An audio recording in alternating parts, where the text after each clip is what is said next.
After a hurried breakfast, he had lost time due to the discussion with his wife. He ascended clad for venturing out, including his Ajax model mountebank lead codpiece, to the covered roof pasture, whereupon his electric sheep grazed, whereon it, sophisticated piece of hardware that it was, chomped away in simulated contentment, bamboozling the other tenants of the building. Of course, some of their animals undoubtedly consisted of electronics too. He had, of course, never nosed into the matter, any more than they, his neighbours, had pried into the real workings of his sheep. Nothing could be more impolite to say, "Is your sheep genuine?" Would be worse breach of manners than to inquire whether a citizen's teeth, hair, or internal organs would test out authentic. The morning air, spilling over with radioactive notes, grey and sun beclouding, belched about him, haunting his nose. He sniffed involuntarily the taint of death. Well, that was too strong a description for it.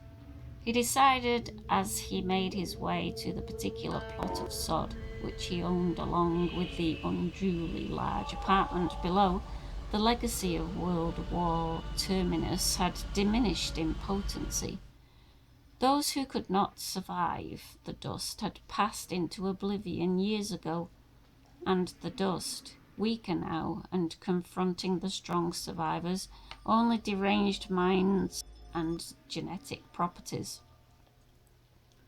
Despite his lead codpiece, the dust undoubtedly filtered in and at him, brought him daily, so long as he failed to emigrate, its little load of befouling filth. So far, medical checkups taken monthly confirmed him as a regular, a man who could reproduce within the tolerances set by law. Any month, however, the exam by the San Francisco Police Department doctors could reveal otherwise. Continually, new specials came into existence, created out of regulars by the omnipresent dust. The saying, currently blabbed by posters, TV ads, and government junk mail, ran, "Emigrate or degenerate, the choice is yours." Very true, Rick thought as he opened the gate to his little pasture and approached his electric sheep. "But I can't emigrate," he said to himself, "because of my job." The owner of the adjoining pasture, his connapped neighbour, Bill Barber, hailed him. He, like Rick, had dressed for work, but had stopped off on the way to check his animal too. "My horse," Barber declared beamingly, "is pregnant." He indicated the big Percheron, which stood staring off in an empty fashion into space. "What do you say to that?" "I say pretty soon you'll have 2 horses, Rick said. He had reached his sheep now. It lay ruminating, its alert eyes fixed on him in case he had brought any rolled oats with him. The alleged sheep contained an oat topic circuit. At the sight of such cereals, it would scramble up convincingly and amble over. "What's she pregnant by?" he asked Barber. "The wind?" "I bought some of the highest quality fertilizing plasma available in California," Barber informed him, "through inside contacts I have with the State Animal Husbandry Board. Don't you remember last week, when their inspector was out here examining Judy? They're eager to have her foal. She's an unmatched superior." Barber thumped his horse fondly on the neck, and she inclined her head toward him. "Ever thought of selling your horse?" Rick asked. He wished to God he had a horse, in fact any animal. Owning and maintaining a fraud had a way of gradually demoralizing one, and yet from a social standpoint it had to be done, given the absence of the real article. He had therefore no choice except to continue.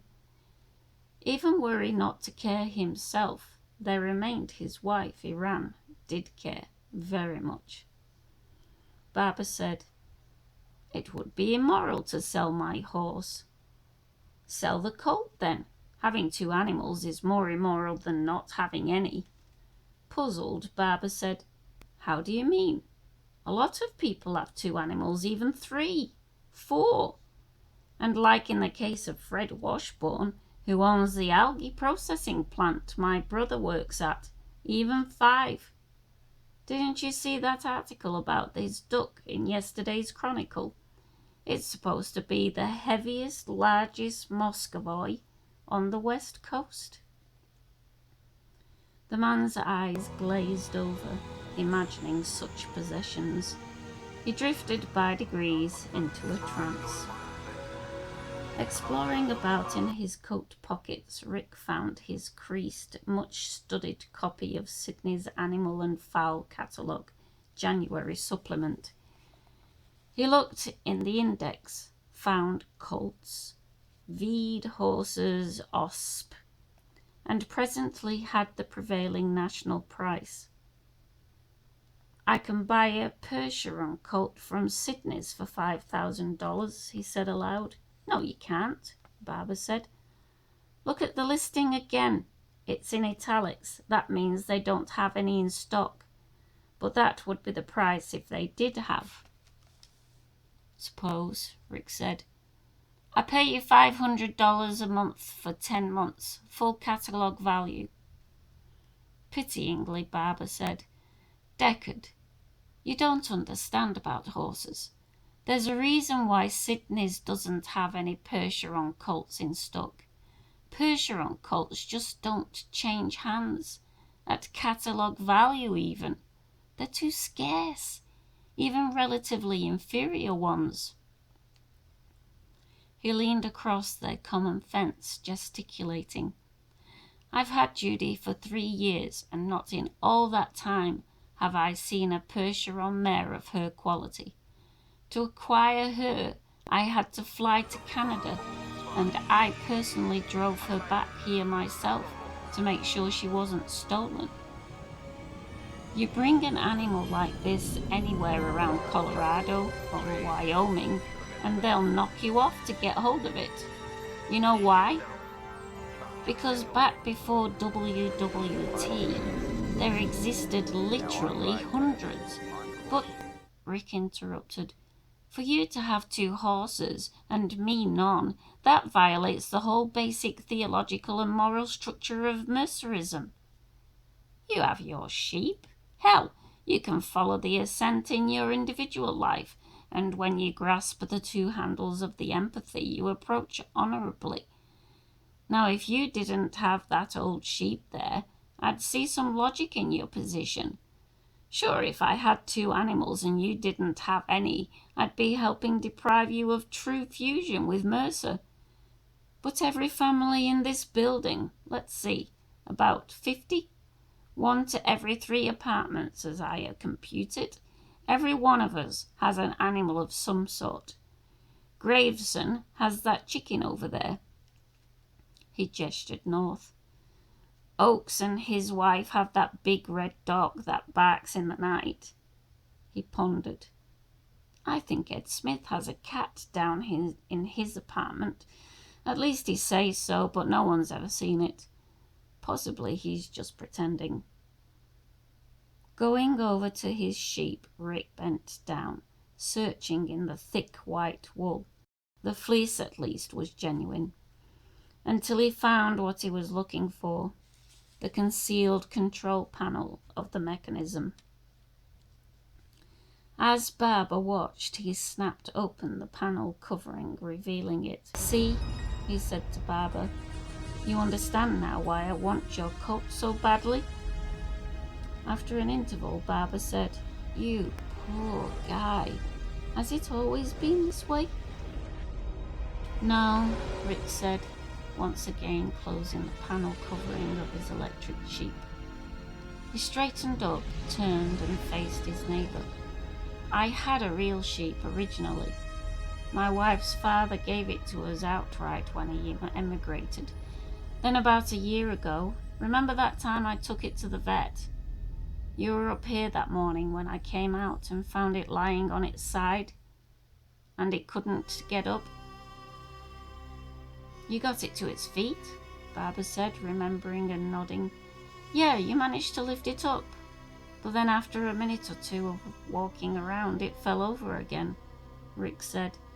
Sheep get strange diseases. Or put another way, sheep get a lot of diseases, but the symptoms are always the same. The sheep can't get up, and there's no way to tell how serious it is, whether it's a sprained leg or the animal's dying of tetanus.